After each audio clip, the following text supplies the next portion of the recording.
Well, I've read this much anyway concerning All Hallows Eve. Let me read just a couple. I'm going to go to another one.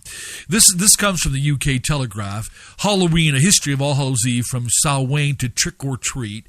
Here's what it says. What is Halloween? Where does the word come from, and why does it involve children dressing up as witches and extorting sweets and treats? And so they're trying to answer some questions here.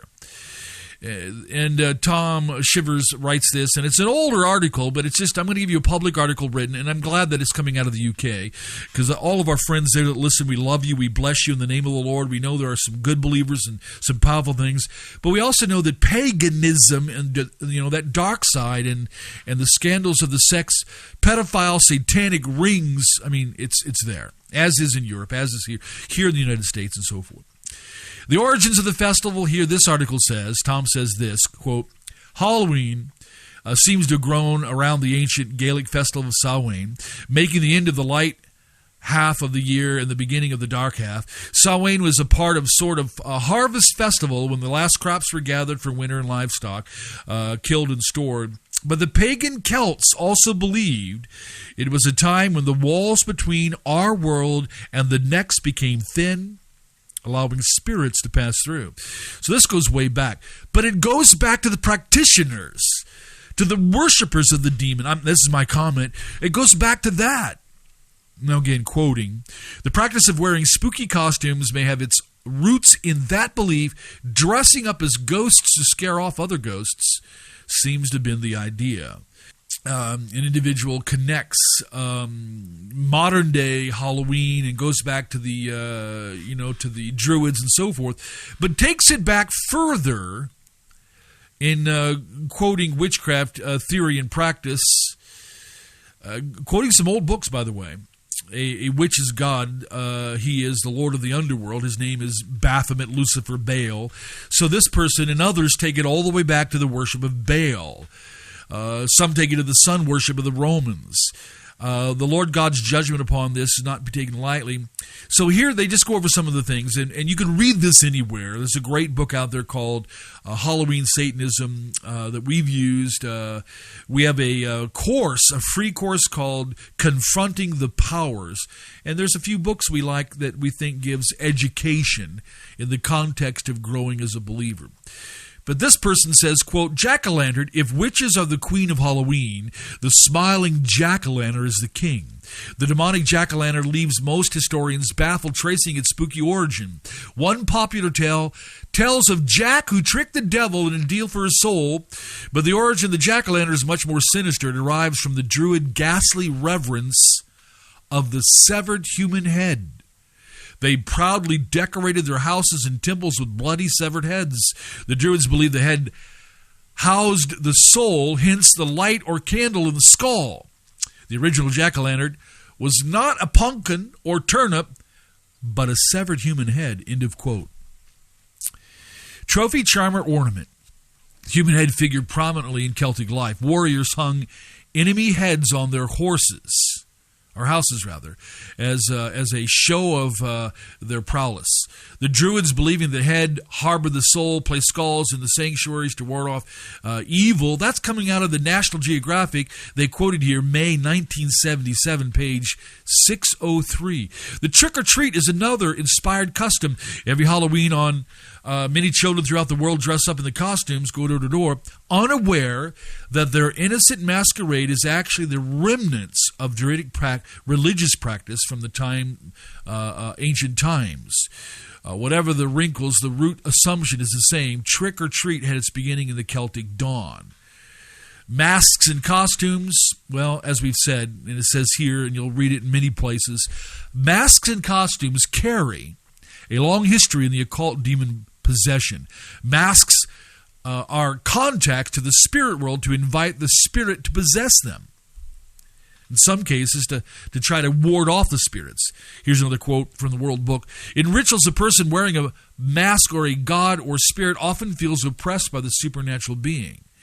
Another one says this, a person wearing the mask feels internally transformed and takes on temporarily the qualities of the god or the demon represented by the mask.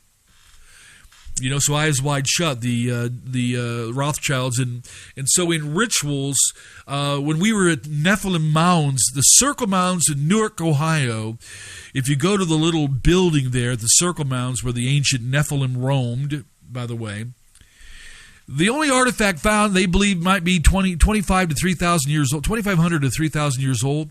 You know what it is? It's a shaman with a bear skin and a bear head on his head. He has a chain around his neck with a human skull. The Circle Mound in Newark was a place of human sacrifice, and it goes way back, way back. Wearing the mask sometimes encounters the idea that they become the bear spirit, the animal spirit.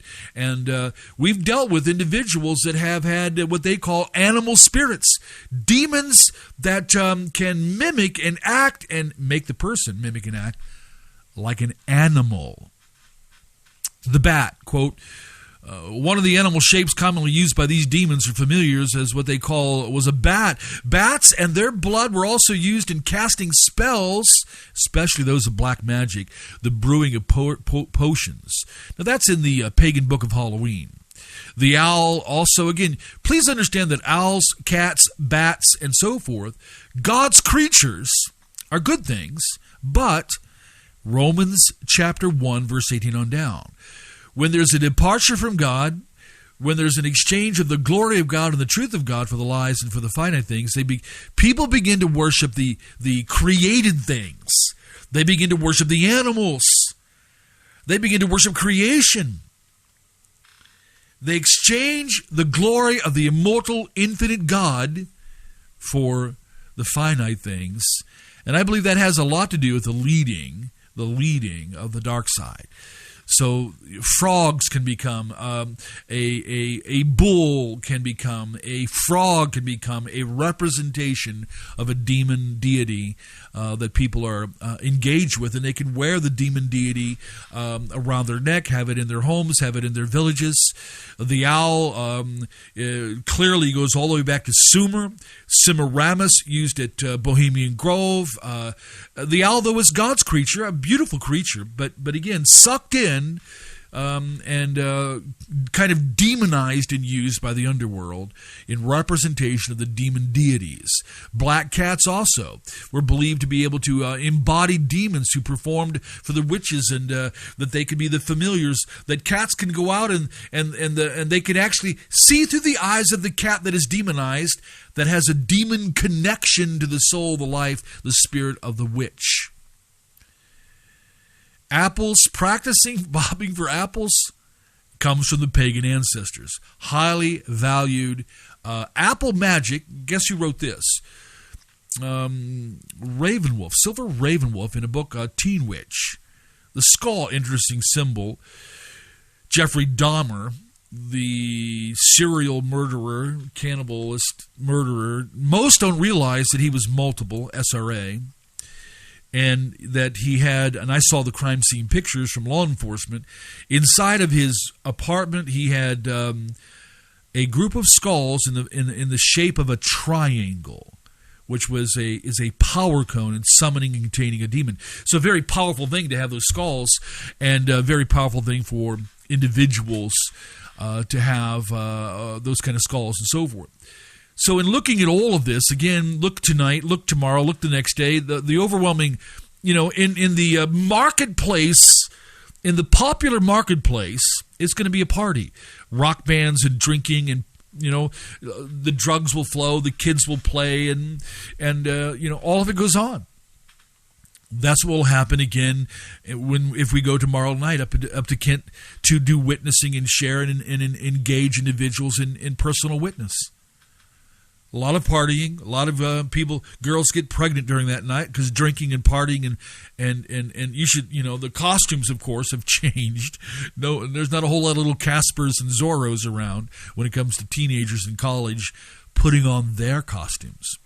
Again, associating. This is why a Christian, God says touch no unclean thing. No compromise here. So I already said either there's compromise and we really have just lost it.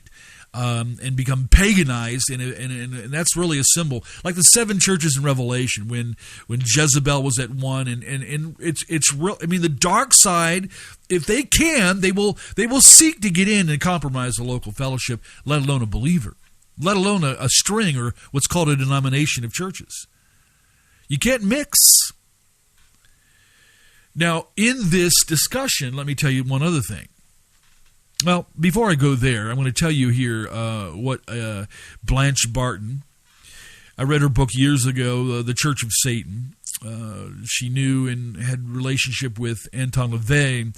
Now, she is a high leader in the Church of Satan, but I'm going to tell you what she says in just a moment. But I wanted to go to this book because of the time we have here.